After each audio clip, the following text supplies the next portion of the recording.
हम लोग स्पाइन सीधी रखेंगे, ध्यान मुद्रा में 3 बार ओम का उच्चारण, उसके बाद प्रार्थना। ओम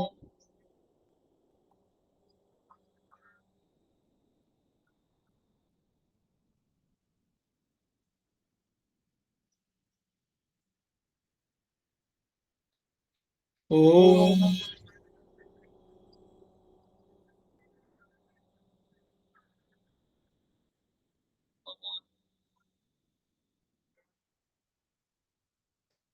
ओम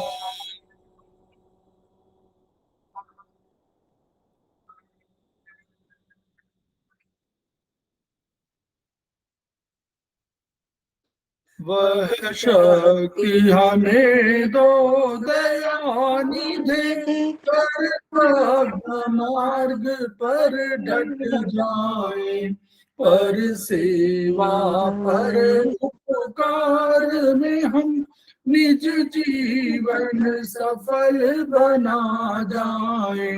वह शक्ति हमें दो दयानिधि, कर मार्ग पर डट जाए, हम दीन दुखी निकलो दिलों के सेवक बन संताप हरे, जो है बिछड़े भूले भटके, उनको तारे खुद तर जाए। वह शक्ति हम दो दयानिधे, कर्तव्य मार्ग पर डट जाए। छल देश दंभ पाखंड झूठ, अन्याय से निश दिन दूर रहे, जीवन हो शुद्ध सरल अपना, शुचि प्रेम सुधारस बरसाए। वह शक्ति हमें दो दयानिधे, कर्तव्य मार्ग पर डट जाए।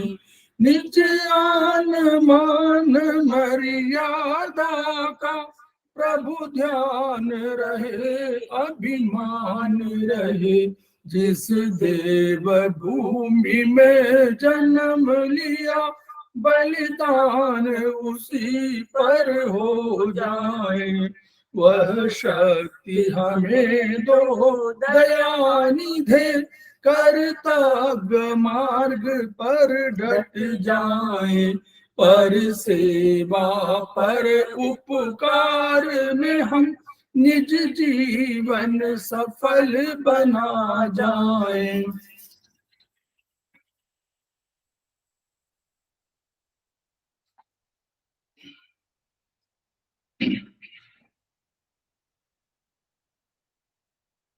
समवाय क्लासेस में आप सभी का स्वागत है। हमारे बीच में श्रीमती वर्षा श्रीवास्तव, उपाध्यक्ष समवाय फाउंडेशन उपस्थित है, उनका स्वागत है। हमारे बीच में शकुंतला माथुर जी उपस्थित हैं, वो सेमेस्टर 3 के स्टूडेंट हैं, उनका भी स्वागत है। सेमेस्टर 3 का कर चुके हैं शायद आप जी, उनका स्वागत है।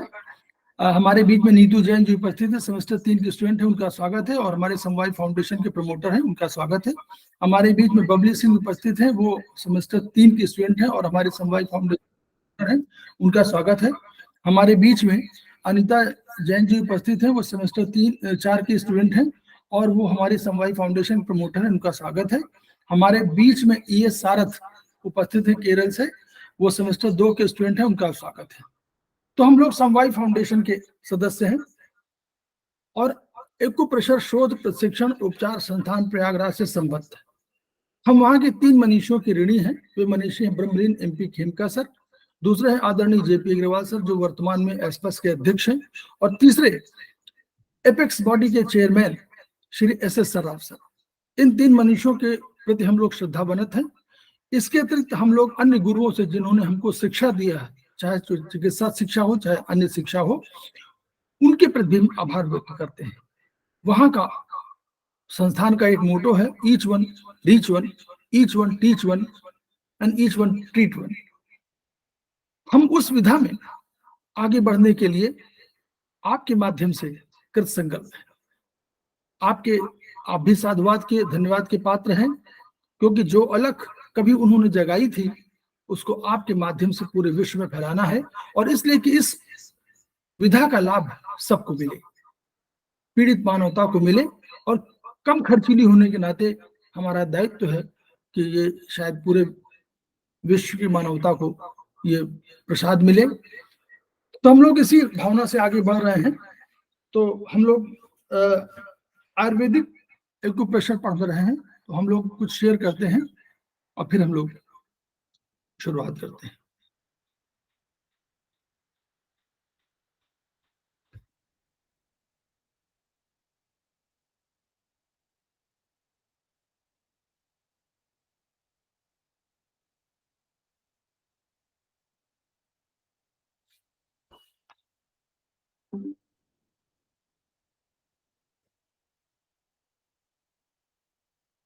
शेयर हो रहा है ना?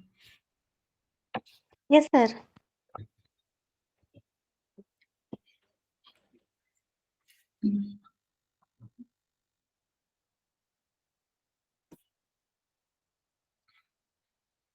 हम लोग पढ़ रहे थे आयुर्वेद के जो 6 घटक हैं, उन पर हम लोग चर्चा कर रहे थे। तो हम लोग एक आध चीजें और पढ़ लेते हैं। हम लोग इस बात को जानते हैं कि जो आयुर्वेद का जो मूल आधार है वो वात पित्त कफ है। हम लोग ये भी जानते हैं कि तात्कालिक जो 3 सभ्यताएं थी, यूनान और चीन और भारत, इन्हीं पर चर्चा अधिक होती थी। तो यूनान में जो 450 बीसी में जो इम्पेडोक्लीज नाम के एक वैज्ञानिक, या कहना चाहिए वैज्ञानिक नहीं कहना चाहिए, उनको फिलासफर कहना चाहिए, फिलासफर हुए, तो उस फिलासफी ने यह सिद्धांत दिया कि मनुष्य का जीवन या मनुष्य का निर्माण 4 तत्वों से हुआ है। उन्होंने कहा कि वायु, अग्नि, जल और पृथ्वी, ये उन्होंने एक सिद्धांत दिया। लगभग 300 और 400 बीसी के आसपास जो किताब लिखी गई येलो एम्परर, उस किताब में वहां के जो राजा थे, येलो एम्परर कहलाता थे, वो उनका नाम था हुआंग डी नेजिंग। उन्होंने ये कंसेप्ट दिया, इसका मतलब विधा पहले प्रचलित थी, लेकिन उन्होंने उस समय जो किताब लिख के दिया उसमें उन्होंने कहा कि नहीं, 5 तत्वों से ये पूरी सृष्टि का निर्माण हुआ है। तो मानव का निर्माण भी उन्हीं से हुआ है। और उन्होंने कहा कि वुड, पहला वुड रखा, दूसरा फायर, तीसरा उन्होंने कहा पृथ्वी, चौथा उन्होंने कहा मेटल, और 5वां कहा जल। उनका इन 5 तत्वों से हमारा सृष्टि का हुआ है। और इन्हीं में जब कभी असंतुलन होता है, तो जो उन्होंने कहा था 4 में यूनान ने, और इन्होंने कहा 5 में, इनमें जब असंतुलन होता है तो बीमारी आती है। हमारे यहाँ जो आयुर्वेद में उसमें चल रहे थे, तो आयुर्वेद ने ये कहा कि नहीं, उन्होंने कहा 3 शरीर के अंदर 3 बल हैं, और ये बल है वात पित्त कफ। इन बलों में जब असंतुलन होता है तो हमारे यहाँ बीमारी होती है। और ये तीनों बल थे, ये भी कहीं ना कहीं 5 पदार्थों से बने हुए थे, 5 तत्वों से, महाभूतों से। तो 5 महाभूत यहाँ माने गए, और इन 5 महाभूतों को उन्होंने कहा आकाश, वायु, अग्नि, जल, पृथ्वी। तो इनसे निर्माण हुआ है, और इन्हीं की प्रक्रिया में ये 3 बल क्रिएट हुए हैं, और इन 3 बलों के आधार पर ही होता है। तो ये जो आयुर्वेद का आधार था, ये वात पित्त कफ के आधार पर आयुर्वेद में एक कंसेप्ट था।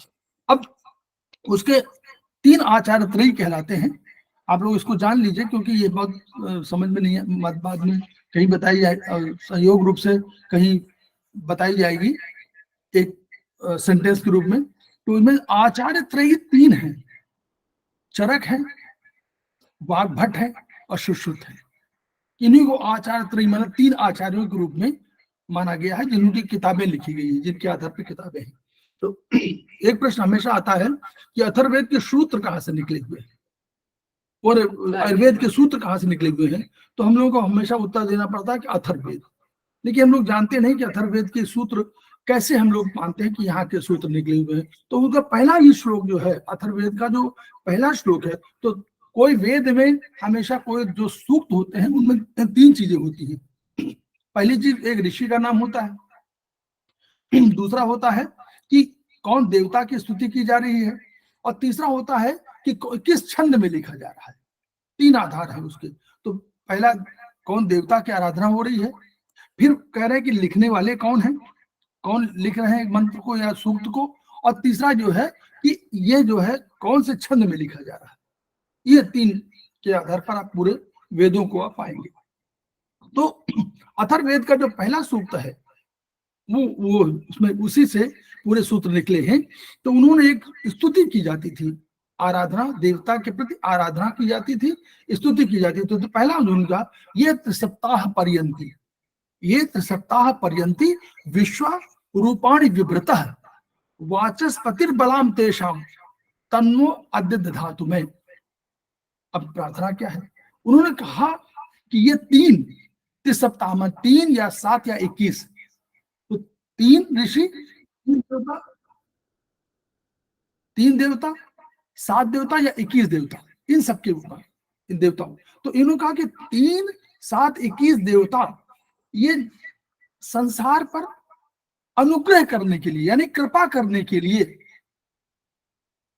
उन्होंने कहा कि ये देखिए देवता 3, 7, 21 तीनों में से कोई मानिए, प्लस उन्होंने कहा संसार पर अनुग्रह करने के लिए, हमारे प्राणियों पर सब पर अनुग्रह करने के लिए, कृपा करने के लिए ये क्या कर रहे हैं, प्रत्येक कल्प में 24 घंटे, प्रत्येक समय में, काल में, जाड़ा गर्मी बरसात सब, मतलब 24 आवर्स हमारे शरीर में क्या करते हैं, हमको पुष्ट करने के लिए, हमको एक बढ़िया फल देने के लिए, रिजल्ट दे करके, हमको फल दे करके, और हमारे शरीर को पुष्ट करने के लिए हमारे शरीर में निरंतर भ्रमण करते रहते हैं।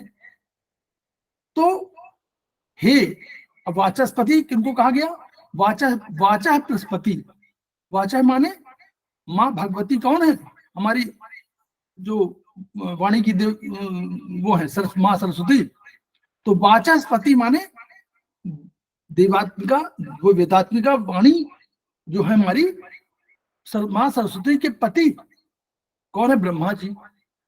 तो उनका कि ब्रह्मा जी से ये प्रार्थना की जा रही है कि हे ब्रह्मा जी, इन सब जो हमने जिनका देवताओं का बात कही, 3, 7, 21 देवता, ये क्या जो लगातार घूम रहे हैं और हमको बढ़िया कर रहे हैं, हमारे शरीर के लिए कल्याणकारी काम कर रहे हैं, उनको कहिए कि जब हमारी मेधा, हमारी बुद्धि, हमारा धैर्य, हमारा बल, हमारी शक्ति जब पैदा हो रही हो, तो उस समय मेधा जनन के समय हमारे शरीर में आकर और विराजमान हो जाए, ताकि हमको ये पहला सूक्त है। और इसी सूक्त से सब छिपा हुआ है कि 3, 7, 21 3 ईश्वरों के, 3 लोगों की कल्पना की गई, स्वर्गलोक, पृथ्वीलोक, भूलोक। 3 हमारे हैं काल हुए, भूत, वर्तमान, भविष्य। 3 गुण हुए, सत्व, रजतम। 3 प्रकृति हुई, ईश्वर, जीव और प्रकृति, तीसरा। 3 ईश्वर, ब्रह्मा, विष्णु, महेश।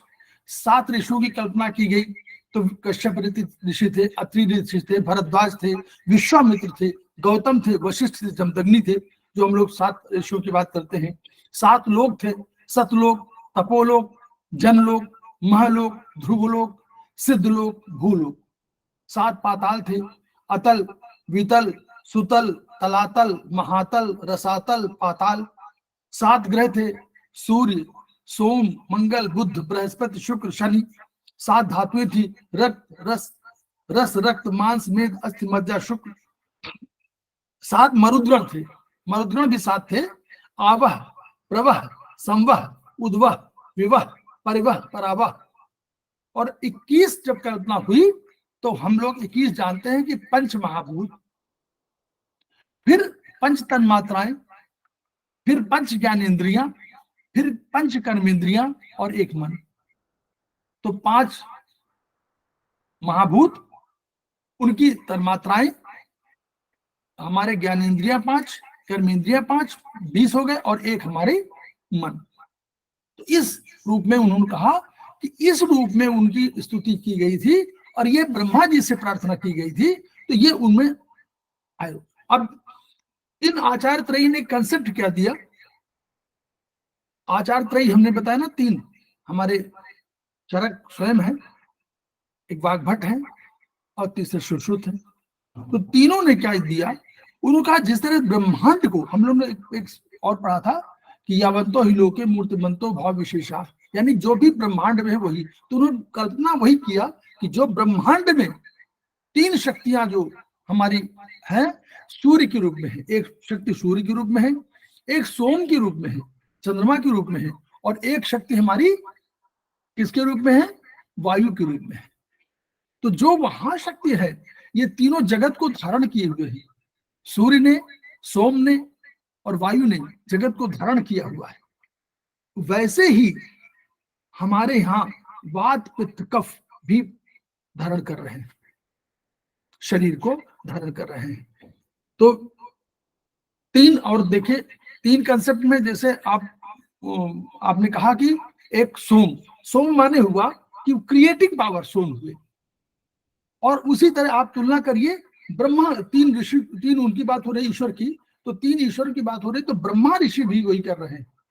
ब्रह्मा हमारे जो पितामह है ब्रह्मा, वही काम कर रहे हैं जो सोम कर रहे हैं। सोम के रूप में, जैसे उन्होंने कहा कि सोम एसिमिलेटिंग पावर है, उसमें क्रिएटिंग पावर है, तो वो क्रिएटिंग पावर है, तो वो वहां पर, यहाँ पर ब्रह्मा हुए क्रिएटिंग पावर, और वहां आप देखिए क्या हुआ, वहां तीन वात पित्त कफ तीन के रूप में है।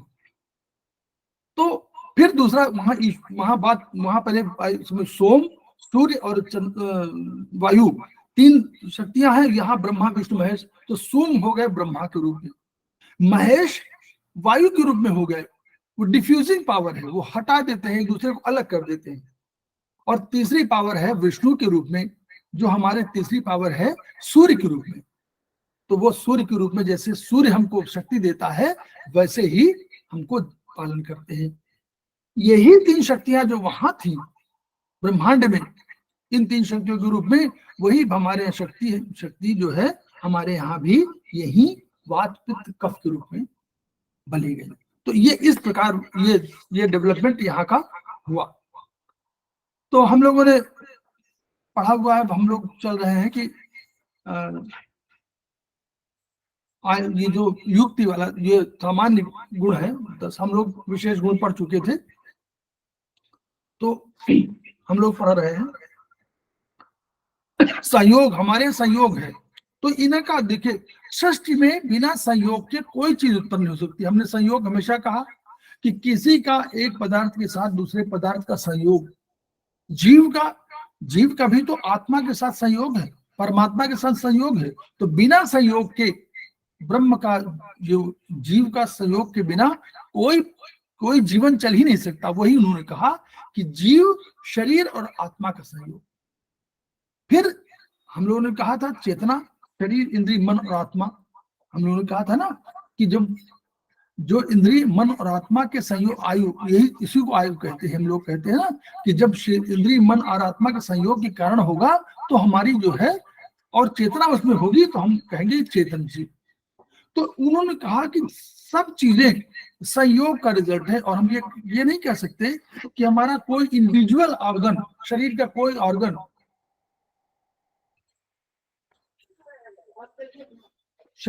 ऑर्गन, हमारा ऐसा है जो हम ये पूरे शरीर के एक ऑर्गन को दूसरे ऑर्गन से भिन्न नहीं कर सकते। हम उसमें मानेंगे, हम लोग मानते हैं, पूर्वी सिद्धांत मानता है कि हमारा सारा शरीर, जैसे सेल से हम कहते हैं कि सेल से बना, हम कहते हैं कि सेल हुआ तो उसने टिश्यू बना दिया। तो सेल, कई सेल मिले, उन्होंने संयोग किया और टिश्यू बना दिया। कई टिश्यू मिल गए तो उन्होंने कहा ऑर्गन बना दिया। फिर ऑर्गन कई मिल गए तो उन्होंने एक सिस्टम बना दिया, और कई सिस्टम मिल गए तो उन्होंने शरीर बना दिया, यानी संयोग किया ना। वैसे ही हम ये नहीं कर सकते कि हमारा हार्ट जो है किडनी से अलग है।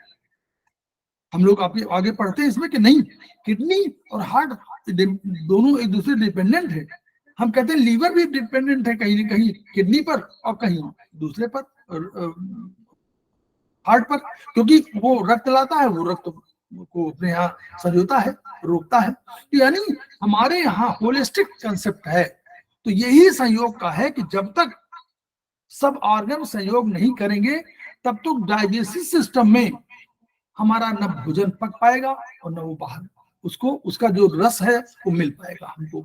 और वो नहीं मिला तो एनर्जी नहीं मिल पाएगी। एनर्जी मिलेगी तो मॉडर्न साइंस के हिसाब से एनर्जी नहीं मिलेगी। और वहां भी हम कहते थे कि एनर्जी हमको लेना है, तो एनर्जी इस सिस्टम से मिल रही है, और इसी सिस्टम से मिल रही एनर्जी तो वो सब ऑर्गन एक दूसरे के साथ सहयोग कर रहे हैं और तभी उसको मिल रही है, अन्यथा नहीं मिलेगी। हम अलग अलग नहीं कहते, पश्चिम में कहते हैं। पश्चिम में उन्होंने कहा कि नहीं, बॉडी सिस्टम अलग अलग है। उन्होंने कहा हार्ट बिल्कुल अलग है, मन अलग है। वो हार्ट ने मन नहीं कहा उन्होंने, हार्ट अलग है। उन्होंने कहा ब्रेन अलग है। तो उनके सबके स्पेशलिस्ट वहां निर्धारित हो गए और उन्होंने कहा नहीं, अगर हम हार्ट का ऑपरेशन कर रहे हैं तो हम हार्ट नहीं देख रहे हैं और हार्ट इंडिपेंडेंट है, इसलिए हम हार्ट पर कोई ट्रीटमेंट करेंगे तो उसका फर्क कहीं नहीं पड़ेगा। हमारा कहना यही है, हमारा दर्शन कहता है, हमारा सिद्धांत कहता है, हमारी चिकित्सा पद्धति कहती है कि नहीं, एक अणु दूसरे से मिला हुआ है, एक सेल दूसरे से मिला हुआ है। ऐसा नहीं कि वो इंडिपेंडेंट है, वो तैर रहा है तो सेल के बाहर भी कहीं ना कहीं कोई अणु है, सेल के बाहर अणु है, वो अणु दूसरे से घूम रहा है, रक्त का अणु हर जगह जा रहा है। तो नेचुरली कहीं ना कहीं वो संयोग स्थापित कर रहा है सबसे, और संयोग स्थापित कर रहा है, इसलिए वो ऐसा नहीं हो सकता कि वो इंडिपेंडेंटली कोई एक्शन ले। वो दूसरे के कॉम्बिनेशन में, दूसरे के साथ जुड़ाव करके, दूसरे के साथ सहयोग करके वो अपने काम को पूरा करता है। पूरे शरीर, पूरे देखिए ये बहुत बढ़िया इन्होंने कंसेप्ट लिया है कि पूरे इकाइयों में देखिए, गणित में भी एक संख्या जो है 0 से लेकर के 9 तक की संख्याएं हैं, लेकिन इन्हीं का संयोग कर दीजिए, एक के साथ परम्यूटेशन कॉम्बिनेशन में एक के साथ फिर 0 बढ़ाते जाइए, 0 1 2 करके, तो दूसरी संख्या है।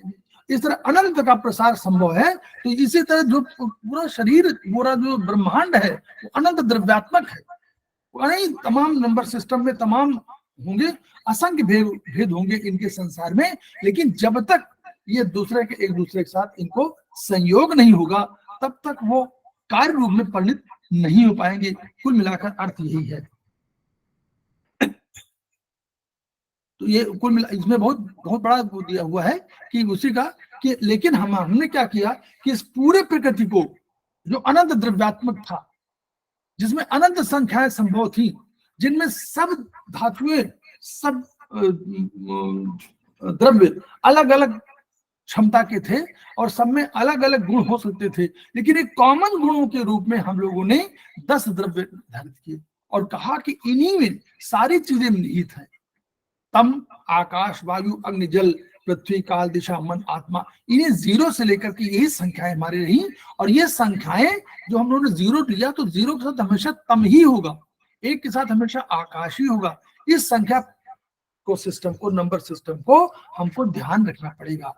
9 नंबर का मतलब आत्मा ही होगा। तो यानी हम इन संख्याओं के आधार पर पूरे ब्रह्मांड के जो अनंत द्रव्यात्मक ब्रह्मांड था उसको हमने सीमित कर लिया 10 द्रव्यों में, और 10 द्रव्यों में समस्त एनर्जी सिस्टम, समस्त द्रव्यात्मक सिस्टम, समस्त ब्रह्मांड को हमने स्थापित कर दिया। ये संयोग का परिणाम हुआ। इस संयोग के आधार पर हम लोगों ने, ठीक, ये हम लोगों का संयोग का कंसेप्ट है।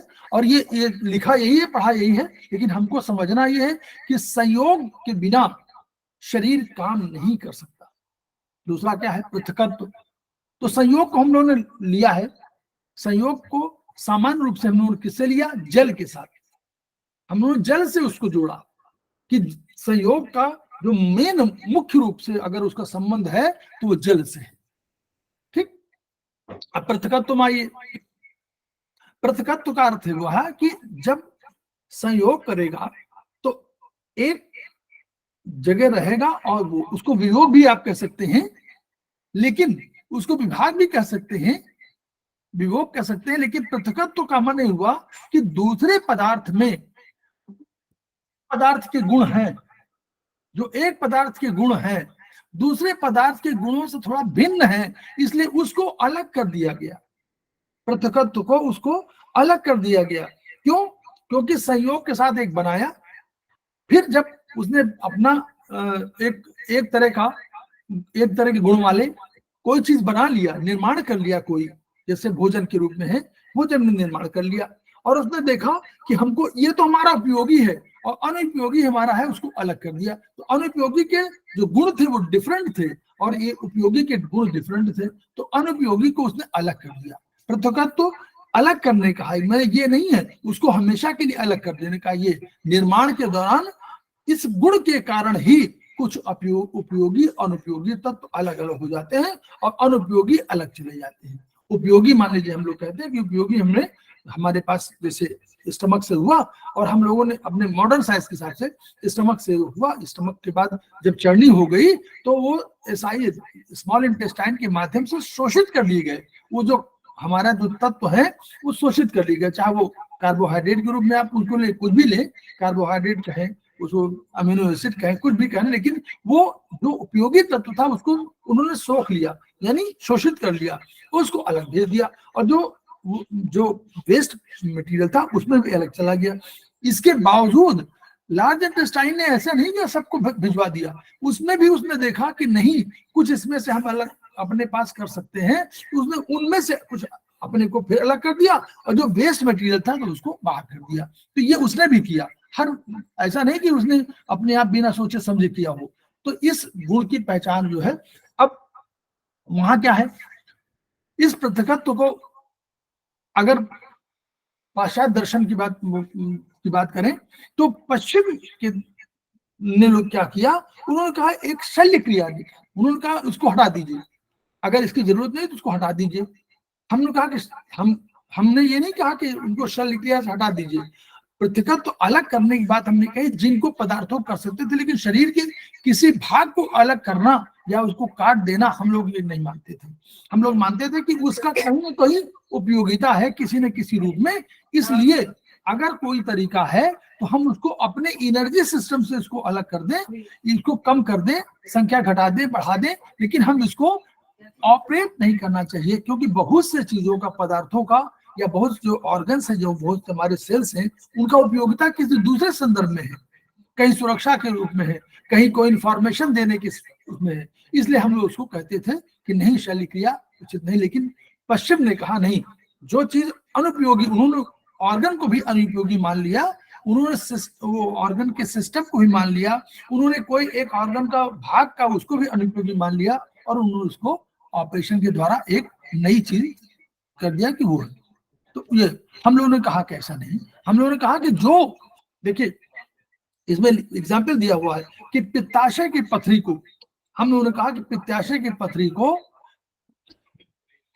अगर हमको, हम ये नहीं कहते कि पित्ताशय की पथरी हम ब्रेक करके निकाल सकते हैं, हम उसमें कभी हीट बढ़ाएंगे, एनर्जी बढ़ाएंगे, कभी एनर्जी घटाएंगे और इसमें ब्रेक सिस्टम होगा और वो चला जाएगा तो अपने आप टूट जाएगा। उसी तरह हम लोगों ने कहा गोखरू है, हमारे कॉर्न जिसको होते हैं, तो हमने कहा कि वहां पर तो ऑपरेशन है, हमने कहा कि नहीं, इसी पे एनर्जी को कम ज्यादा करके आप इसमें से अलग कर दीजिए, धीरे धीरे अपने आप ही निकल जाएंगे, जो निष्क्रिय कोष है वो अपने आप चले जाएंगे। तो सक्रिय कोष को हम लोगों ने, अब पक्षाघात में क्या किया, जो पैरालिसिस है उसमें हमने कहा कि जो हमारे बीमार कोष है, सेल है, उनको हमने ये नहीं कहा, हमने सिस्टम में किया कि उनको क्या करना है, उनको दोबारा जीवित नहीं कर सकते मान लीजिए, तो हम लोगों ने कहा कि उनके लिए उनके निकलने का रास्ता बता दिया, और ताकि हमारे जो कम्युनिकेशन है, जैसे सड़क कोई है, सड़क में अगर जाम लग गया तो आप एक रास्ते से एक जगह से दूसरी जगह जा नहीं पाएंगे, अगर ये जाम हटा दिया जाए तो आप फिर स्मूथ रास्ते पर निकल जाएंगे। तो ऐसे ही उन्होंने कहा कि अगर ये जो रास्ता रोके हुए है कोई एनर्जी सिस्टम या कोई पदार्थ या कोई ऑर्गन सिस्टम या कोई ऑर्गन का भाग या कोई सेल का भाग, उस सेल को आप क्या करिए, उनको रास्ता अलग दे दीजिए, तो अपना रास्ता हमारा हो जाए, तो एनर्जी सिस्टम हमारा है उसमें मूवमेंट हो जाएगा। तो ये उन्होंने, हम लोगों ने आयुर्वेदिक एक्यूप्रेशर में इसको किया। तो ये हमारा ये पृथकत्व हमारा वो था।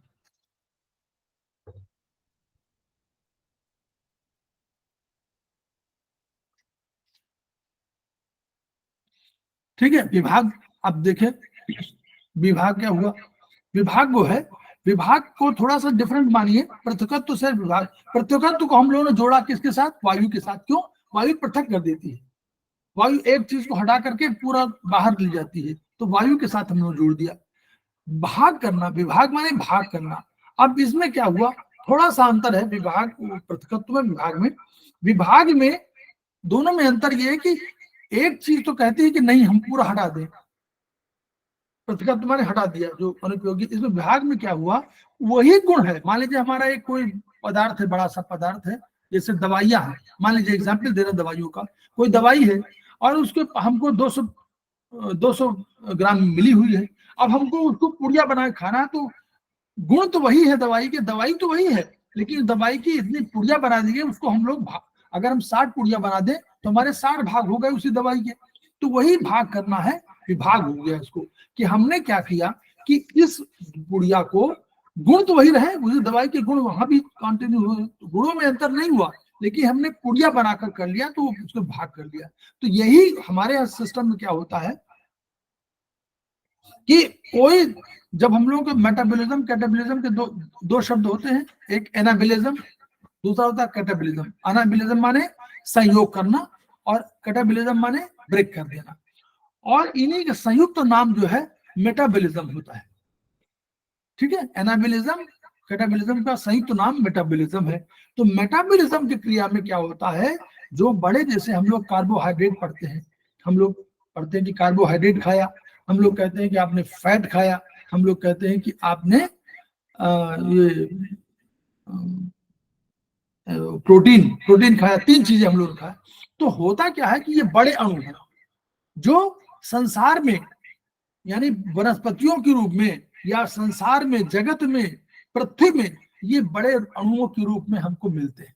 हमने उसको खा लिया, कोई बात नहीं, लेकिन हमारे शरीर का जो सिस्टम है वो उतने बड़े अणु को नहीं कंज्यूम कर सकता, तो उसको हम लोग को ब्रेक करना है। यही डाइजेशन का कंसेप्ट होता है कि उन बड़े अणुओं को छोटे छोटे अणुओं में विभक्त करके हम उसको अपने योग्य पाते हैं और अपने सेल के योग्य पाते हैं, और हमारा सेल उनको पाचन, इसी को पाचन क्रिया कहते हैं। तो हम क्या करते हैं कि कार्बोहाइड्रेट को हम लोग ग्लूकोज माने छोटा अणु के रूप में परिवर्तित कर लेते हैं। प्रोटीन को हम लोग अमीनो एसिड के रूप में परिवर्तित, जो अमीनो एसिड में छोटे छोटे अणुओं के रूप में कर लेते हैं, और उसी तरह फैट को भी फैटी एसिड के रूप में हम लोग छोटे छोटे अणुओं में विभक्त कर लेते हैं। तो ये जो विभक्त करने का काम है, ये विभाग होगा, यही इसी को भाग करना हो गया। ठीक है, इसी तरह हमारा देखिए 206 अस्थियों से मिलकर बना हुआ है अर्थतंत्र। ये हमारा ये मॉडर्न साइंस की बात है। हम आयुर्वेद में 300 की बात की जा रही है, 300 अस्थियों की बात की जा रही है, यहाँ 206 अस्थियों की बात है। तो ये जो है हमारा अस्थियों से बना हुआ है। अब इन सब में अगर आप देखें तो इनके भी भाग आप लोग कर सकते हैं, कि हम लोग अस्थियों में मानते नहीं है कि हम लोग स्पाइन में है, तो स्पाइन में हम लोग 3 भाग कर दिए, ये हमारा सर्वाइकल है, ये हमारा थोरेसिक है, ये हमारा लंबर है, ये हमारा सैक्रल है, ये हमारा कोसिक्स है। तो ये जो भाग किया हम लोगों ने, ये भाग इसी के रूप में हम लोगों ने किया। ठीक, हार्ट को हम लोगों ने 4 कक्षों में बांधा, 2 valve, vena cava, superior vena cava, inferior vena cava, aorta, इन सब के हुआ विभाग के गुण का, यही गुण हुआ जिसकी वजह से हम लोगों ने एक एक को चिन्हित कर लिया। इनके माध्यम से ये फायदा हुआ कि हम लोगों ने सब कुछ चिन्हित करते चले गए कि हमारा। ठीक, अब आगे युक्ति। अब युक्ति का अर्थ क्या है, युक्ति माने कोई भी उपाय कैसे आप करें। युक्ति का अर्थ है औषधि, इसमें हमको औषध माने उपाय, कैसे उपाय करें। तो उन्होंने कहा, वहां पर जब आयुर्वेद था तो उसमें औषधियां प्रयोग की जाती थी। तो ये औषध न होकर औषध है ना, हम लोग औषध बोलते हैं ना, औषध, तो औषध थी। अब हम लोगों ने क्या किया, हमारे यहाँ तो औषध है नहीं, हमारे यहाँ क्या है, हमारे तो न जड़ी बूटी है, ना हमारे केमिकल है, हमारे यहाँ तो केवल आपका मैग्नेट है, हमारी एनर्जी है। तो हमारे यहाँ जो एक्यू पॉइंट्स है, इन्हीं को हम लोग मान सकते हैं कि हमारे जो है, और हमको प्रोटोकॉल क्या देना है, वो हमारी युक्ति है।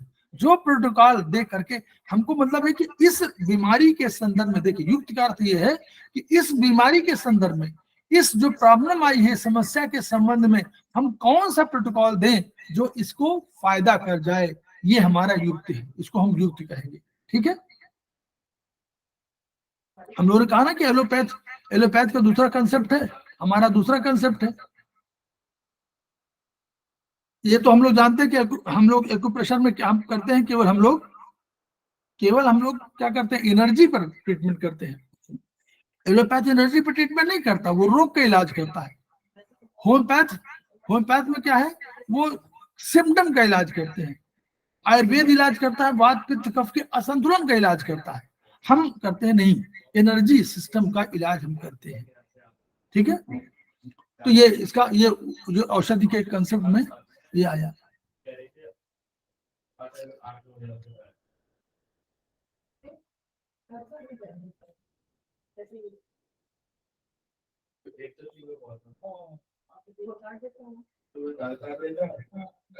पर अपर एक विचार है, ठीक, दोनों का अर्थ जो है मोरलेस एक ही तरह का है, लेकिन हम लोगों ने अपने अब हम लोगों को समझने के दृष्टिकोण से हम लोगों ने क्या कर दिया कि पर माने दूर, पराया, अपर माने जो करीब है। पर माने दूर, अपर माने करीब, पराया माने पर। तो हम लोग का दूर से और पास से हम लोगों ने ये कंसेप्ट लिया, ये हमारा विचार है। अब कैसे हुआ कि हम लोगों ने कहा कि देखिए एक से, अब देखिए पराया और दोनों कैसे, हम लोगों ने कहा कि हमारे जो घर में रह रहे हैं वो तो हमारे करीबी है, और जो दूर में रह रहा है हमारा वो दूर का है, वो अपर है, नहीं वो पर है, और जो हमारा पास है वो अपर है। लेकिन आप देखें एक सेल दूसरे सेल से जुड़ा हुआ है, दूसरा सेल तीसरे से जुड़ा हुआ है, चौथा सेल पांचवें से जुड़ा हुआ है। जैसे लोहे में आप एक सिरा गर्म करिए तो दूसरा सिरा गर्म हो जाता है, एक लोहे का रॉड हो, एक सिरे गर्म करें दूसरा सिरा गर्म हो जाता है। तो हम ये कह तो सकते हैं कि एक सिरा के बगल में दूसरा, तो दूसरा बहुत दूर हो गया, लेकिन अल्टीमेटली अगर उसको मोड़ दिया जाए तो जो सबसे किनारे था वो तो बिल्कुल बगल में आ गया, तो वो पास हो गया। उसी तरह अगर आप पराभौतिक रूप में आप देखिए तो क्या जो आदमी, जब आप परिवार में रह रहे हैं, जो पड़ोसी आपका है, अगर वो संकट में सहायता दे तो जो आपके पास आपका सगा भाई या कहीं बैठा हुआ है लंदन में, वो पहले पहुंचेगा आपके संकट में कि वो जो पड़ोसी पहले पहुंचेगा? तो पड़ोसी है तो कहने को तो पर है, लेकिन पड़ोसी इस रूप में सबसे नजदीक है क्योंकि वो सबसे सहायता वही दे रहा है। तो इस रूप में आप देखिए, इसी सिद्धांत के आधार पर वसुधैव कुटुंबकम की राय है कि हमारे यहाँ अमेरिका में बैठा हुआ भी आदमी हमारा करीबी हो सकता है क्योंकि उसके विचार हमसे मिलते हैं, उसके कंसेप्ट, विचार, जो भी उसका सोचने का तरीका है, सहायता का है, दयाशील है, दानी है, धर्म का पालन करता है, आचरण करता है। ये जो है हम लोग का पर अपर इसमें। तो हम लोगों ने क्या किया यहाँ पर, अच्छा विभाग को हम लोगों ने अग्नि के साथ जुड़ा हुआ, ये नोट कर लीजिए, विभाग को हम लोग अग्नि के साथ जुड़ा हुआ, अग्नि कैटेबलिज्म करती है ना, तो इसलिए पर अपर का कंसेप्ट हम लोगों ने आत्मा और तम के साथ जुड़ा हुआ है। तो आत्मा जो है वो हमारी अपर है और पर है तम, पर को हम लोग तम रखा है और अपर को आत्मा में कर दिया है। तो इस ऐसे याद करिए, अपर में आत्मा, अपर आत्मा और तम पर, ठीक है।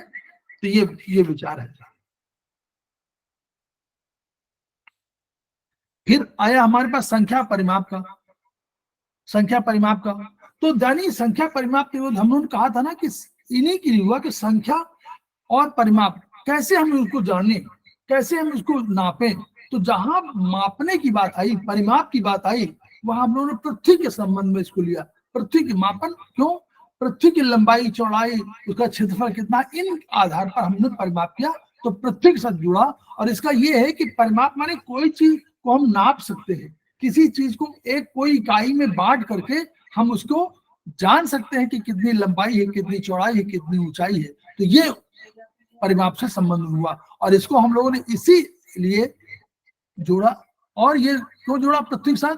देखिए अब आप पढ़िए, इसमें हर चीज का परिमाप, हर चीज की संख्या है, हर चीज का परिमाप है। यानी नापने का एक सिस्टम है कि इतना डिग्री टेम्परेचर है, इतना हमारे दाब है, इतना हमारा ताप है, इतना इतना कितनी गति है, कितना दूरी है, इन सब को हम लोगों ने संख्या परिमाप के रूप में लागू कर दिया और संख्या को हम लोगों ने काल के साथ जोड़ दिया। क्यों काल के साथ जोड़ा? क्योंकि हम लोग कह रहे थे ना कि 12 ऋतुएं होती हैं, 12 महीने होते हैं, 6 ऋतुएं होती हैं, तो उन ऋतुओं के आधार पर, जाड़ा गर्मी बरसात के आधार पर, फिर हम लोगों ने 12 महीने के आधार पर, फिर हम लोग 365 दिन के हिसाब से, फिर 24 घंटे के हिसाब से दिन को हम इन रूप में जो बांटा, हम लोगों ने काल की गणना थी, तो काल को हम लोगों ने संख्या से कर दिया और परिमाप को हम लोग पृथ्वी के साथ जोड़ दिया। हम लोगों का सबका पूरा सब वो है, कितना हम भोजन करें, कितना स्टमक, सबकी आयतन है स्टमक में 1.5 लीटर से 2 लीटर हमारे आ सकता है। हमको भोजन कितना लेना चाहिए, हमको पानी कितना पीना चाहिए, 3 लीटर पीना चाहिए, हमको यूरिन कितना जाना चाहिए, 1.2 लीटर से 1.2 लीटर से 1.5 लीटर तक लगभग जो है। तो इन सब में हम लोगों ने कहा कि हमको परिमाप और ये सबका है, यूरिन का कितना जाना चाहिए, कितना स्टूल जाना चाहिए, तो कितनी हमारी जो है क्षमता होती है, रिप्रोडक्शन क्षमता कितनी है, कितना हम वो देखिए, भोजन की कुल मात्रा ग्रहण की जाए तो 3/4 भाग तरल और 1/4 भाग ठोस होना चाहिए। यानी ये देखिए कि ठोस और तरल के बीच में कॉम्बिनेशन जो है वो ये होना चाहिए, 3 लीटर 3/4 भाग तरल और 1 भाग ठोस, और इसलिए कि थोड़ा सा भाग खाली भी रहना चाहिए। इस आधार पर ये किया गया। तो उसी तरह सारी चीजें जो माप कर सकते थे उसको हम लोगों ने ये कर दिया।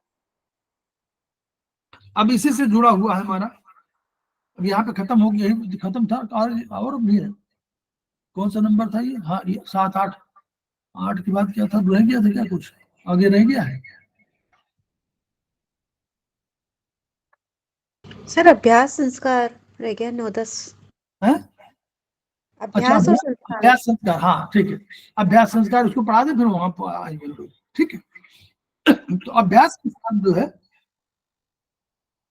अभ्यास संस्कार जो है, ये देखिए, ये वो अभ्यास क्या है कि कोई भी जो आप किसी कर रहे हैं क्रिया को, उसको निरंतर करते रहें तो संस्कार में कन्वर्ट हो जाएगा, ये उसका अर्थ है, ठीक है। किसी कार्य को बार बार करें आप, अगर किसी कार्य को बार बार करें तो वो हमारा अभ्यास है। और जिस क्रिया को हम अब नहीं, ये तो एक करें तो ये तो अभ्यास होगा कि अगर हम लगातार किसी कार्य को बार बार करेंगे तो अभ्यास हो जाएगा, ठीक। संस्कार कब बनेगा? संस्कार तब बनेगा जब इस गुण के कारण, जो अभ्यास आपका गुण कर रहे थे, इस गुण के कारण दूसरे गुण भी आप में आकृष्ट होने लगे, दूसरे गुण भी आपकी तरफ आकर्षित होंगे, तो वो संस्कार है। इसको समझिए, थोड़ा समझ लीजिए फिर बता दूं। अभ्यास माने क्या हुआ है, एक क्रिया को बार बार कर रहे हैं, हम सवेरे उठ रहे हैं और सवेरे 6 बजे जग रहे हैं, ये हमारा अभ्यास है, निरंतर हम कर रहे हैं, 10 साल से हमने किया। तो जब हम 6 बजे उठ रहे हैं और 6 बजे जग रहे हैं, तो हम 6 बजे के बाद हम अपना दूसरा गुण क्या होगा, हम फिर मान लीजिए हम करें क्या, तो हमको ये लगे कि हम करें क्या, तो हम अपना जो और काम है, जैसे मान लीजिए पढ़ने काम है, आपने नहा धो लिया, सवेरे उठे तो जल्दी से आप नहा धो लिए, तो आप कुछ काम करना चाहते हैं तो दूसरे गुण भी आप पर आकर्षित होने लगेंगे, पढ़ने की आदत अधिक बन जाएगी, दूसरों से मिलने की आदत बन जाएगी, समय क्या करना है, समय का उपयोग करना है, तो वो जो गुण बन रहा है, ये आकृष्ट हो रहा है, ये संस्कार है। संस्कार क्यों लिए नहीं कि अभ्यास को आप कर रहे हो संस्कार बन ना, वो तो अभ्यास ही है। आपने एक काम को 6 बजे सवेरे उठे, ये आपका अभ्यास है, लेकिन इससे आप स्कूल समय से जाने लगे, कॉलेज समय से जाने लगे, क्लास में हमेशा समय से पहुंचने लगे, ये आपके दूसरे गुण भी आपकी तरफ आकर्षित हुए, ये आपका संस्कार है। फिर आप सूर्य दर्शन करने लगे, मैं वैसे कह रहा हूं, मतलब प्रगति के रूप में आप प्रगति के साथ तादाद में करने लगे, ये आपका संस्कार है।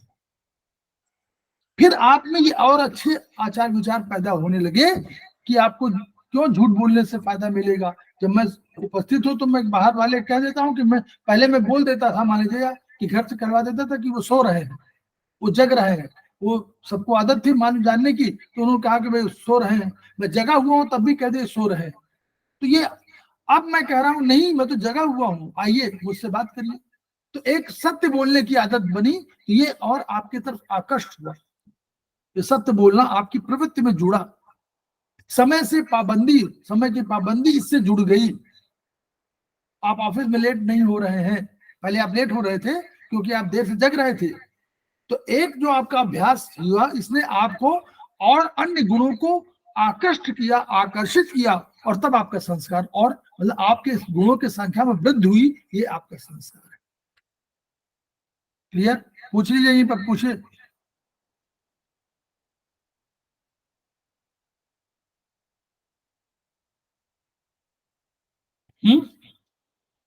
समझ में आ रहा है? जी सर।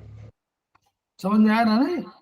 यही बताना है मुझे यस सर। कि ये जो है संस्कार जो डेवलप हुआ, ये अभ्यास की वजह से डेवलप हुआ, इसमें कुछ भी नहीं। लेकिन अभ्यास निरंतर उस चीज को करना तो अभ्यास है, संस्कार वो नहीं है। संस्कार में दूसरे गुण इस अभ्यास की वजह से आकृष्ट हुए, आप पर, आपकी तरफ आकर्षित हुए, या आपने उनको आत्मसात किया, दोनों एक ही बात है। उनको आत्मसात कर लिया आपने, उसके हिसाब से आचरण, आपका आचरण बदल गया, ये आपका संस्कार है। और इसके लिए कौन से प्रकृतियां जिम्मेदार हैं? अब यहां से आइए। मन के दो गुण हैं, या गुण कह लीजिए। वो सत्व, रज और तम, तीन उसकी मानसिक प्रवृत्तियां हैं। तो सत्व जो है वो क्वालिफाइंग, हमने बताया हो, सत्व क्या है? क्वालिफाइंग। 100 मीटर डैश की रेस में जब जाते हैं आप और इंटरनेशनल उसमें गए, तो उसने कहा कि ये वहां का रिकॉर्ड, मान लीजिए उन्होंने कहा कि 9 सेकंड का है। अब 9 सेकंड का है तो कम से कम 11 सेकंड का उन्होंने कहा क्वालिफाइंग, कि 11 सेकंड कम से कम दौड़ पाए, तभी तो आप यहाँ क्वालिफाई करेंगे। तो 11 सेकंड का उन्होंने जो मानक रखा वो क्वालिफाइंग रखा। क्यों? कहा कि अगर 11 सेकंड का नहीं टाइम निकालेंगे तो हम आपको इंटरनेशनल में खेले नहीं देंगे। वही चीज हमारे यहाँ मन की जो प्रवृत्तियां हैं, हमारे यहाँ क्या दूसरा कंसेप्ट था कि हम चाहते थे मोक्ष। तो हम चाहते थे हम इस आत्मा के, जो हमारी आत्मा मोक्ष मुक्त पा जाए, यानी हमारे शरीर का जो आवागमन है, पुनर्जन्म है, ये दोबारा न हो। तो उसके लिए क्वालिफाइंग लाइन रखी गई, सत्व गुण होगा तब मोक्ष की ओर बढ़ पाएंगे, नहीं तो नहीं बढ़ पाएंगे। तो सत्व गुण को घेरे कौन थे? रजगुण और तमगुण। ये होते थे तो राजसी स्वभाव और तमोगुण स्वभाव। तो ऐसा नहीं किसी व्यक्ति में सभी भावना होंगी, सत्व कभी होगा, कभी रज होगा, कभी तम होगा, तीनों चीजें होंगी। ऐसा नहीं कि 24 घंटे होगा, लेकिन जिसकी बहुतायत हो जाएगी उस गुण की प्रधानता हो जाएगी। तो जब रज और तम, ये जो मानसिक रोग हैं, ये जब खत्म होंगे, कम होने लगेंगे, तो आपका संस्कार बढ़ने लगेगा।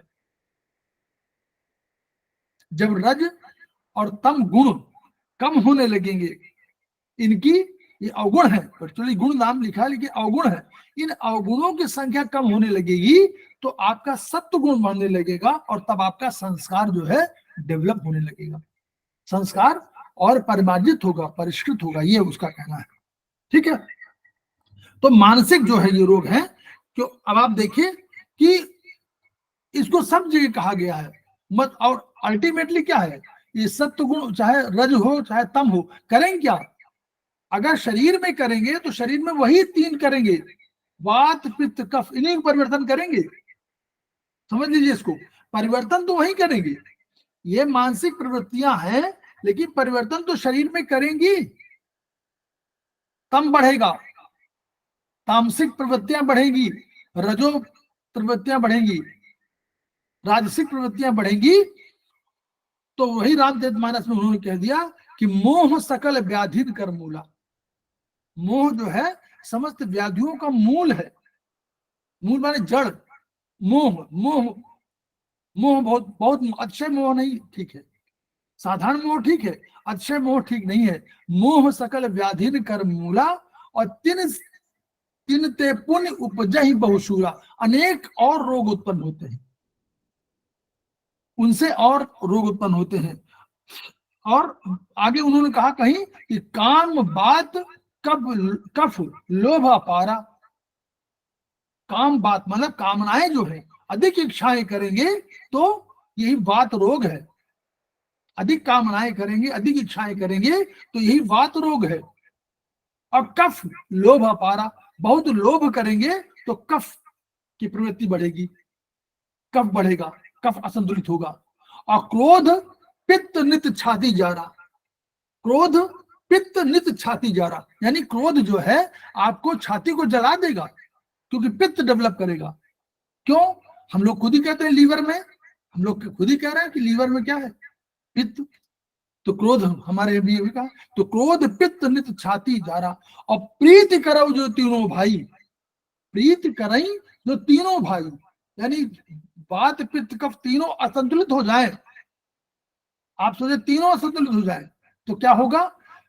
उपजई सन्निपात बढ़ जाए, सन्निपात रोग हो जाता है। सन्निपात रोग माने जिसमें ब्रेन का फंक्शनिंग वो क्रोनोलॉजिकल ऑर्डर, इरलेवेंट टॉक्स, ये जो बढ़ जाएंगे तो सन्निपात रोग होगा। ठीक है, विजय सन्निपात दुखदाई और तमाम है। और आगे है कि ममता दादु कंडु ईर्षाई और हर्ष विषाद गरह बहुताई, गरल बहुताई और अहंकार अज दुखद डमरुआ और तृष्णा उदर वृद्धि भारी। तृष्णा से जलोदर रोग हो जाएगा इन्होंने कहा, अहंकार से गांठ का रोग हो जाएगा, और ईर्षा से आपको खाज खुजली हो जाएगी। ईर्षा माने जलन, तो जलन से अग्नि बढ़ेगी तो वही हो जाएगी। और हर्ष विषाद गरल बहुताई, ग्वाइटर रोग हो जाएगा। तो ये सब चीजें हैं। तो यानी सद प्रवृत्तियों को, सद अपनी अच्छी प्रवृत्तियों को आप डेवलप करेंगे तो जो अभ्यास के माध्यम से धीरे धीरे संस्कार डेवलप होता रहेगा। ये इसका अर्थ। सर ग्रेटर रूप क्या होता है? गांठ वाला, ग्वाइटर, गलगंड,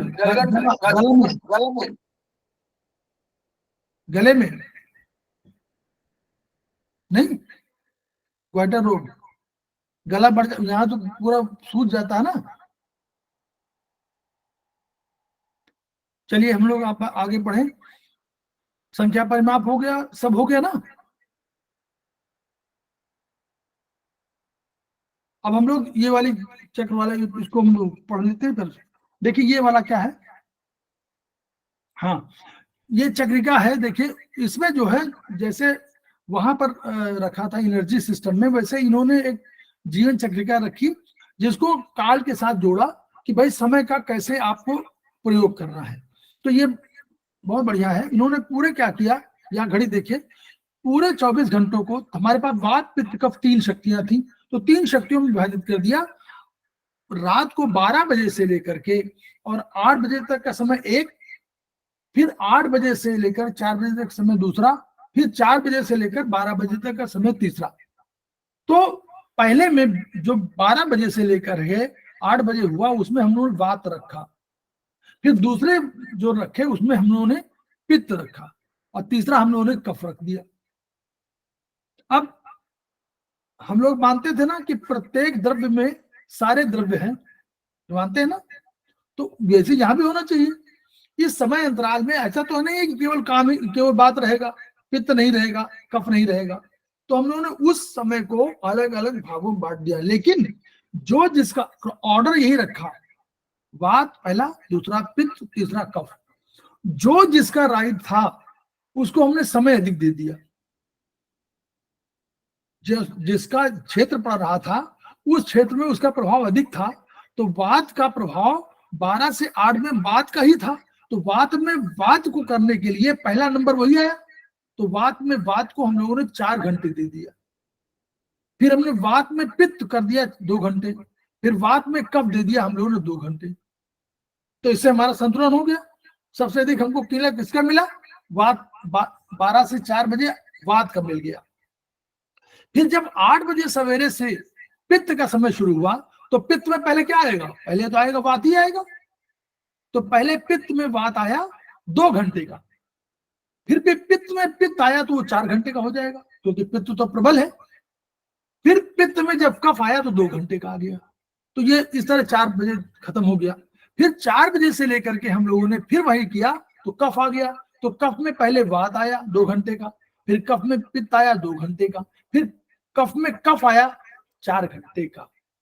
इस तरह हम लोगों ने कर दिया और इसके आधार पर हम लोगों ने कहा कि हमको क्या करना चाहिए। जैसे जैसे देखिए, उन्होंने कहा कि जब आप रात के 12 बजे से करेंगे सोएंगे तो 12 बजे गहन निद्रा काल में आप सो रहे हैं, तो 12 से जब आप उठे, 12 जब भी आप गहन निद्रा 4 बजे करीब आप उठे तो क्या हुआ, ये समय आपका जो होगा वात में वात होगा। तो जो इसमें आप उठेंगे वो समय, भाई 3 बजे के उठने का वहां भी कंसेप्ट है कि 3 बजे आप उठेंगे तो आपका कफ वो लंग्स वाला प्रबल होगा, 3 से 5 उसका समय है। यहाँ भी लगभग 4 बजे का समय हुआ। तो उस काल में उठने का मतलब हुआ कि आप अपने जो वात शक्ति क्या है, सृजनात्मक शक्ति है, तो सृजनात्मक शक्ति की वजह से सबसे अधिक उसमें जो है आपको ऊर्जा मिलेगी। ये उसका कंसेप्ट। फिर वात में पित्त आ गया तो पित्त भी वही काम करता है, पित्त भी आपकी अग्नि है, तो एनर्जी को आपको बढ़ा रहा है। इसके बाद जब वात में कफ आ गया तो उसमें आप कफ में मलमूत्र त्यागने की वो हो गया, तो वो वाला एरिया समय हो गया। तो 12 से 8 बजे के समय को इन्होंने पहले सृजनात्मक शक्ति के लिए, फिर दैनिक विचार उसके लिए, फिर दैनिक कामों के लिए रख दिया गया 12 से 8 बजे का समय। फिर 8 बजे से जब दूसरा समय शुरू हुआ तो उन्होंने कहा 8 बजे से लेकर के और 2 बजे के बीच में पित्त जब आएगा तो सबसे प्रबल होगा कैटाबॉलिज्म। तो वो समय कब देखा था उन्होंने, खाने का समय रखा 8 से 10, फिर 10 से 2 बजे। तो 10 से 2 बजे का समय जो था पित्त में था, यानी सबसे अधिक इसमें आपके पास एनर्जी, पाचन एनर्जी है, तो उसको आप जो है उसको यूज कर सकते हैं। फिर रात में जब समय शुरू हुआ, देखिए रात का शुरू हुआ, ये कफ का समय हुआ। तो इसमें कफ में आपका देखिए, कफ में क्या है, कफ में वात है, ये कफ में पित्त है। पहले 4 बजे के बाद है 4 से 8 कफ में वात आया, ये देखिए ये कफ में वात आया, फिर कफ में पित्त आ गया। तो अगर आपको भोजन करना तो 6 से 8 बजे भोजन कर लीजिए, क्योंकि पित्त है ना, पित्त ही तो कैटाबॉलिज्म चाहिए। तो 6 से 8 बजे के समय शाम का, सायंकाल का हो गया कि भोजन इसमें कर लीजिए, और फिर 8 बजे से लेकर के तैयारी शुरू कर दीजिए सोने की, क्योंकि तब गहन निद्रा का काल आपका शुरू हो जाएगा। तो ये इस रूप में इन्होंने अपना उसको कहा, उसको सोने के समय इस तरह उन्होंने ये इस रूप में कहा। बस खत्म हो गया क्या ये?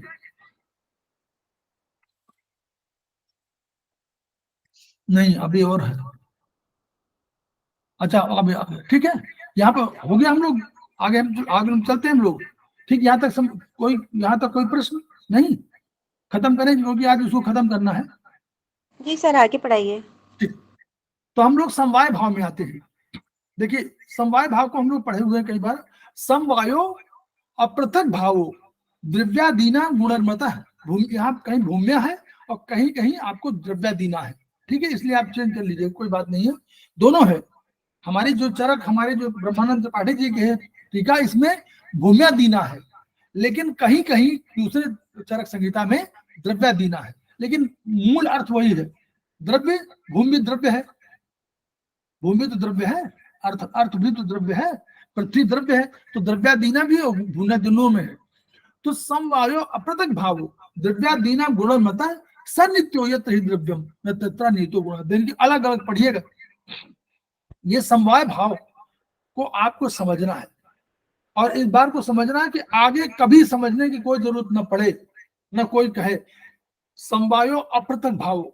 समवाय भाव हमेशा इस रूप में मानिए कि वो अपृथक भाव है, वो कोई अलग नहीं कर सकता इस भाव से है, वो ऐसे जुड़ा हुआ है। अगर आपके शरीर के अंदर गुण और कर्म है तो वो हमेशा रहेंगे, उनको कोई अलग नहीं कर सकता। ये समवाय भाव है। अपृथक भाव पृथक नहीं कर सकता, इस भाव से जुड़ा हुआ है। समवायो अपृथक भाव, अपृथक भाव है वो लगा हुआ ना, वो दोनों समवाय प्लस अपृथक भाव, तो ये अपृथक भाव से जुड़ा हुआ है। ये सब में है, द्रव्य में, कोई भी द्रव्य हो, चाहे भूमि हो चाहे कोई हो, सभी द्रव्यों में ये जो है समवाय भाव जो है वो क्या है, अपने द्रव्य जो है अपने गुण और कर्मों के साथ साथ अपृथक भाव से जुड़ा रहता है। प्रत्येक द्रव्य, हम भी द्रव्य हैं, हमारे अंदर भी गुण कर्म हमसे अपृथक भाव से जुड़े हुए हैं। यही हमारा समवाय है। ये समवाय नित्य है, नित्य माने कभी समाप्त नहीं होगा। जब तक हमारा जीवन है तब तक समाप्त नहीं होगा। जब द्रव्य ही नहीं रहेगा तो गुण और कर्म अपने आप हट जाएंगे। लेकिन जब तक है, जब तक द्रव्य है तब तक उसके साथ गुण और कर्म अपृथक भाव से जुड़े रहते हैं। अब दूसरा लाइन, दूसरा अलग करिए।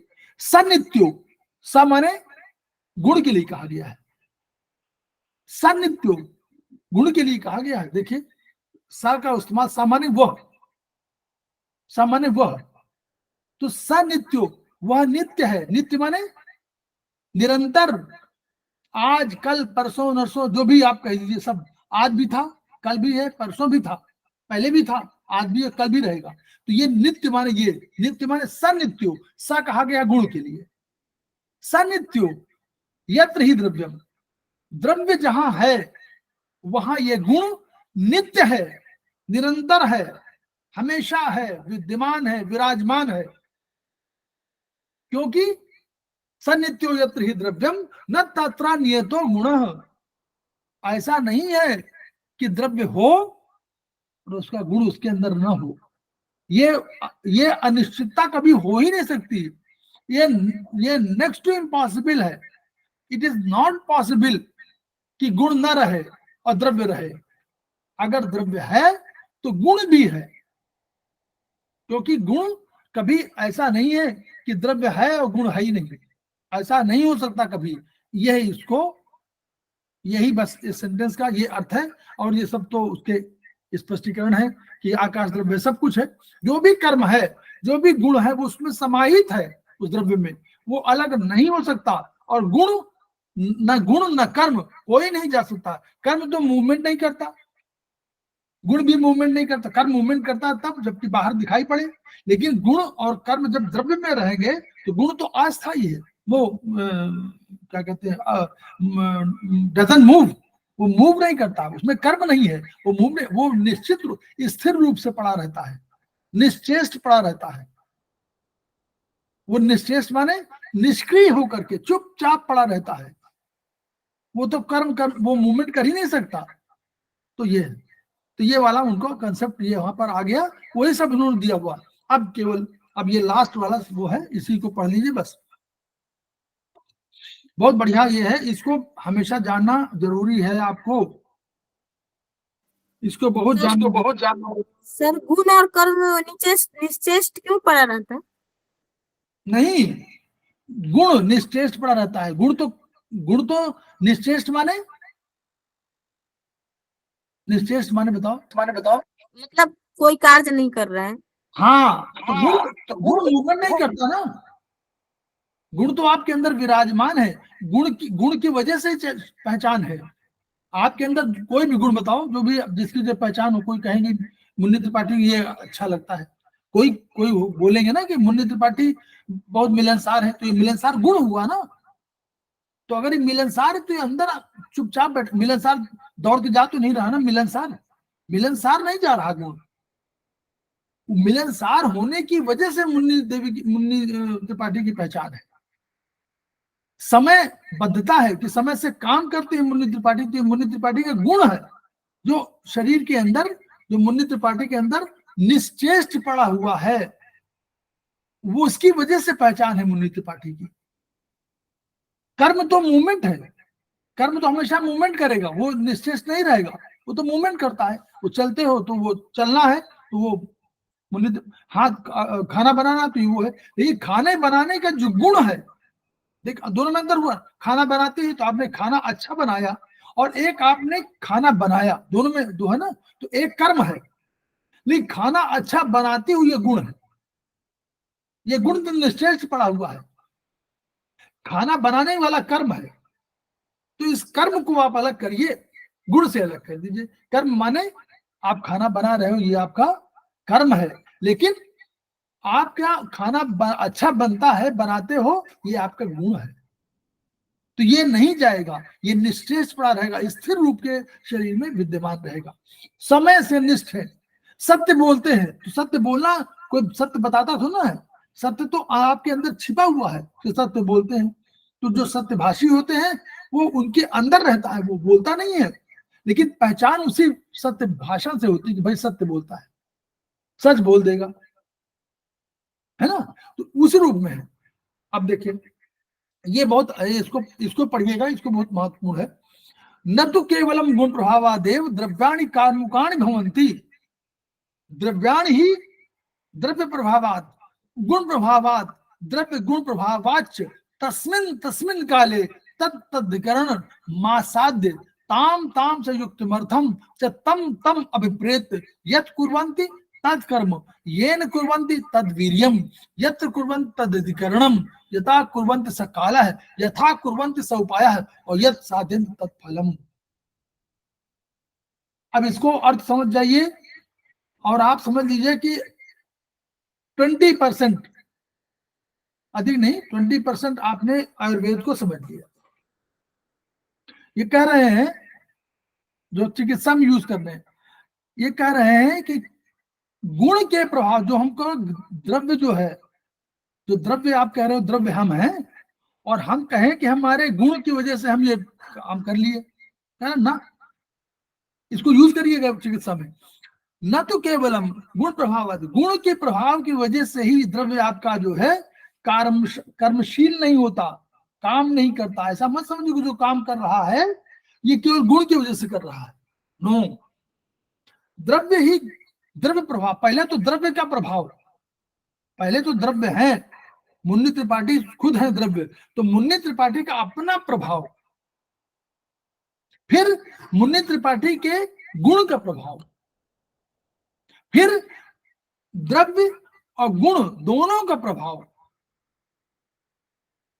एक पहले द्रव्य का प्रभाव, फिर मुन्नी त्रिपाठी के पास द्रव्य है तो वो द्रव्य है, वो मुन्नी त्रिपाठी का प्रभाव, मुन्नी त्रिपाठी के गुण के प्रभाव, उसके बाद उन्होंने कहा कि द्रव्य गुण प्रभावाच च माने वात च, द्रव्य गुण प्रभावात च माने और, यानी इनको कह दिया गया कि द्रव्य गुण प्रभावात, द्रव्य और गुण के प्रभाव से, और द्रव्य गुण प्रभावाच, द्रव्याण ही पहले द्रव्य प्रभावात, पहले द्रव्य के प्रभाव से, फिर गुण के प्रभाव से, फिर द्रव्य गुण दोनों के संयुक्त प्रभाव से, द्रव्य गुण प्रभावाच वात वात च तस्मिन तस्मिन काले। अब ये नहीं कह रहे हैं, कह रहे हैं उस काल में, काल माने समय, उस काल में तत् तद अधिकरण, अधिकरण माने घर, अधिकरण माने घर, जिस घर में रहते हैं वो अधिकरण है,